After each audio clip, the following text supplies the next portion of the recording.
अस्सलाम वालेकुम नाज़रीन, आप देख रहे हैं ZH न्यूज़ में हूँ ज़हीर अहमद। नाज़रीन, इस वक्त जब मैं वीडियो रिकॉर्ड कर रहा हूँ तकरीबन 1 बजने में 2 मिनट बाकी हैं। आपने टीवी के ऊपर देख भी लिया, उसमें कुछ सच्ची खबरें थी, कुछ झूठी थी। पहले ये खबरें दी गई कि बुशरा बीबी जो हैं उनको और अलीम गड्ढापुर को गिरफ़्तार कर लिया गया है।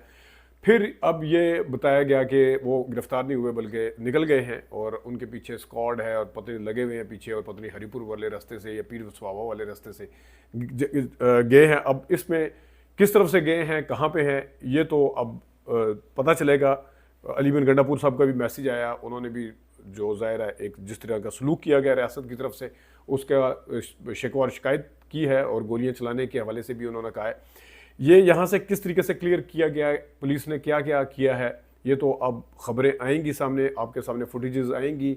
तो फिर पता चलेगा। लेकिन ये भी हकीकत अपनी जगह पे है कि जो PTI के कारकुनान हैं, जिसमें 2 बलूचिस्तान से थे और 2-3 और भी थे, उसके हवाले से मीडिया कम बात कर रहा है। ये सारा कुछ अपनी जगह फैक्ट है, लेकिन क्या ये परमानेंट सोल्यूशन है? अभी वक्ती तौर पर हुकूमत जो है वो शादियाने बजाएगी, खुश हो जाएगी, और हो सकता है कि आज कैबिनेट की मीटिंग बुलाए और जनाब फिर तजवीज़ रखे सामने कि जनाब PTI के ऊपर पाबंदी लगा देनी चाहिए और ये कर देना चाहिए। तो इस दफ़ा का जो जुलूस था, इस दफ़ा का जो ये सारा लॉन्ग मार्च था, इसमें और प्रीवियस जितने भी हुए उसमें फ़र्क था। ख़ासतौर पे मैं यहाँ पे 9 मई का जिक्र करूँगा। 9 मई में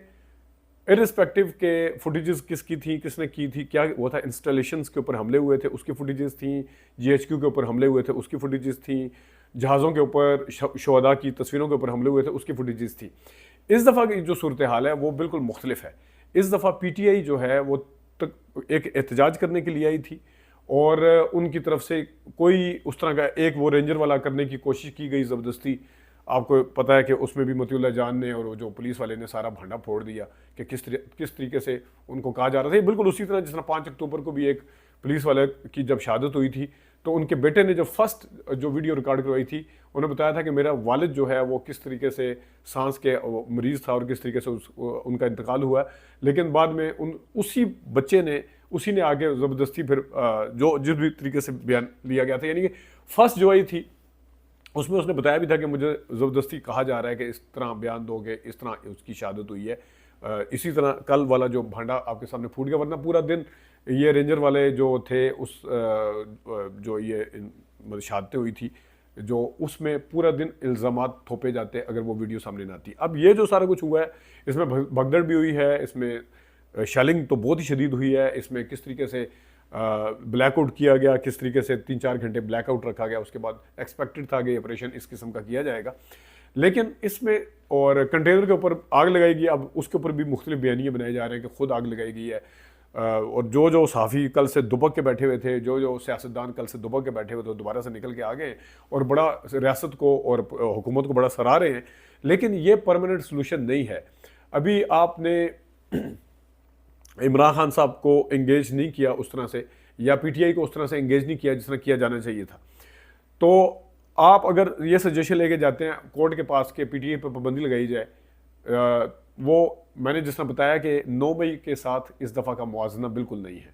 9 मई को जो कुछ हुआ उसकी बुनियाद के ऊपर भी सुप्रीम कोर्ट ने या कोर्ट ने उसके ऊपर कुछ नहीं किया था। आपको याद होगा तारड़ साहब बड़ी खबर लेके आए थे, जनाब हमने फैसला कर लिया हुकूमत ने कि इनके ऊपर पाबंदी लगाई जाएगी, लेकिन उस तरह की कोई पाबंदी नहीं लग सकी थी। तो इस दफ़ा एहतजाज जिस तरह TLP आती है, जिस तरह मौलाना फजल रहमान साहब आते हैं, इसी तरह वो आए थे और उन्होंने कहीं पर भी कोई दंगा फसाद नहीं किया। पूरा दिन फुटेजेस चलती रही पाक फ़ौज के हवाले से, जिस तरह वो सलाम कर रहे थे उस तरह की चलती रही, खैर सगाली की फुटेजेस चलती रही। एक आध जो ज़बरदस्ती थोपने की कोशिश की उसका भांडा मैंने आपके सामने बताया कि मतीउल्लाह जान ने और उसकी वीडियो जो बनाई गई थी फोड़ दिया था। अब बुशरा बीबी को एक तरफ तो लीडर बनाने वाले जो थे, अब वो जो कह रहे हैं फ़रार हो गई, अब वही वाले बंदे कह रहे हैं फ़रार होगी। आप तो कह रहे थे कि बुशरा बीबी को लीडर बनाया जा रहा है, आप कह रहे थे कि बुशरा बीबी को इमरान खान के मुकाबले में लीडर बनाने की कोशिश की जा रही है, आप कह रहे थे कि बुशरा बीबी सियासत में आ गई है, और वही वाले बंदे जो ये सारा कुछ कह रहे थे कि या तो पहले अपना एक बयानिया रखते कि अगर लीडर बनाना है तो लीडर तो के हवाले से फिर इस तरह की खबरें फैलाई जाती हैं कि फ़रार हो गया, फलाना फ़रार हो गया और वर्कर्स को छोड़ के फ़रार हो गया, फिर इस तरह की बातें बताई जाती हैं। फैसिलिटेशन की बात हो रही थी, और इस वक्त मैं आपको बताऊं कि इस पूरी एपिसोड ख़ासतौर पे अब से 1 घंटे पहले से लेके जो प्रीवियस 2 दिन गुजरे, यानी 1 घंटे की अगर जो गुजरा है जिसमें ये सारा कुछ हुआ है, उससे पहले थ्रू आउट हुकूमत के वो पसंदीदा सहाफ़ी और जिनको समझा जाता है, उसमें और इस्टेब्लिशमेंट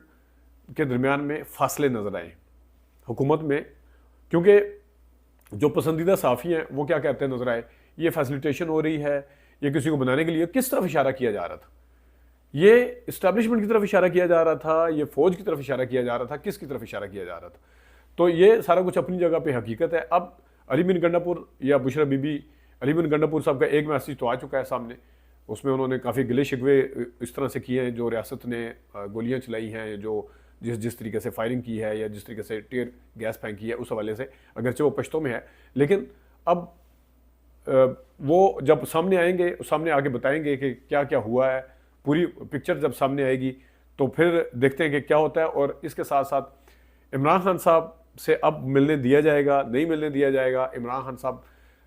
क्या फ़ैसला करेंगे, ज़ाहिर है वो कितने दिन तक दोबारा कॉल देंगे, इनकी एक एहतजाज है। इस एहतजाज को हुकूमत बड़ी मुश्किल से बर्दाश्त कर पाई है, इन द सेंस के 3-4 दिन से इस्लामाबाद बंद था, पहले से बंद कर दिया गया था, फिर किस तरीके से सारा कुछ हुआ। अब आने वाले दिनों में किस तरह वो एहतजाज की कॉल देंगे और उसको किस तरह बर्दाश्त करेगी हुकूमत, तो ये देखते हैं कि इसके ऊपर क्या होता है। और जो ख़ास तौर पे केस लगे हुए हैं इमरान खान साहब के, अब पता चलेगा उन केसों के हवाले से सख्ती होती है, नरमी बरती जाती है, मेरिट के ऊपर फैसले होते हैं, या फिर उसी तरह वन साइडेड जनाब साहब कर लें जी। अब एक तरफ तो सारे वजीर कहते हैं हमने रिहा नहीं करना, हुकूमत ने रिहा करना है हमने रिहा नहीं करना, अदालतों ने रिहा करना है। भाई अदालतें जब रिहा करती हैं ज़मानतों पे, आप बाहर से पकड़ लेते हैं, उस वक्त आपका अदालत के लिए रिस्पेक्ट और एहतराम कहाँ जाता है? उस वक्त एहतराम कहाँ जाता है कि फ़लाँ को रिहा किया जाए, उसको रिहा नहीं किया जाता। उस टाइम एहतराम कहाँ जाता है कि फ़लाँ फ़ैसले के ऊपर अमल करवाया जाए, मखसूस नशिस्तों टाइप या और इस तरह के फ़ैसलों को उस वक्त अमल नहीं करवाया जाता। उस वक्त कहाँ एहतराम जाता है जिस वक्त कहा जाता है कि ख़वातीन को छोड़ा जाए, या ख़वातीन के हवाले से जो उनके साथ सख्तियाँ बरती जाइए, उसके ऊपर अदालतें जब अपने फ़ैसले सुनाती हैं, उस वक्त एहतराम नहीं किया जाता, बल्कि ढिठाई के साथ बताया जाता है, आगे बयानिया बनाया जाता है कि जुडिशरी जो मर्जी फैसले कर ले, हम इनको नहीं छोड़ेंगे। उस टाइम तो आपको अदालत का इस तरह का पास नहीं होता। अब ये 2 फैसलों की वजह से, एक के केस के फैसले अदालतों ने करने हैं, दूसरा ये कि जनाब साहब अदालत ने कहा है कि वो डी चौक नहीं आएंगे, या हम तो अदालत का एहतराम करवा के रहेंगे। इस तरह मामलात जो हैं वो सेटल नहीं होते हैं कि आपके अपने बयानिया के अंदर तजादात हों, आपके अपने एक्शंस के अंदर तजादात हों, आप अपना एक टाइम के ऊपर कोई बयानिया दे रहे हों, 10 मिनट के ऊपर आप जनाब वो बयानिया जो हैं वो तब्दील होते हुए नज़र आ रहे हों, वो आप अदलिया के कभी एहतराम के ऊपर चले जाते हैं, कभी आप कहते हैं आप जो मर्जी कर लें, जितनी मर्जी, पूरी ढटाई के साथ कहते हैं जो मर्जी कर लें, हम फैसले नहीं मानेंगे, हम अपनी मर्जी करेंगे, हमें कोई वो नहीं है। वो यही इस्लामाबाद हाई कोर्ट के जजेस को आप लताड़ रहे होते हैं, उनके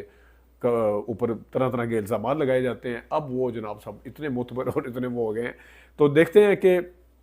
फ़ैसले जो हैं वो किस जगह पे होंगे, कितनी तेज़ी के साथ होते हैं, इसमें कितनी तेज़ी आती है। अपना ख्याल रखिएगा, अभी तक के लिए इतनी इजाज़त दीजिए, अल्लाह हाफ़िज़।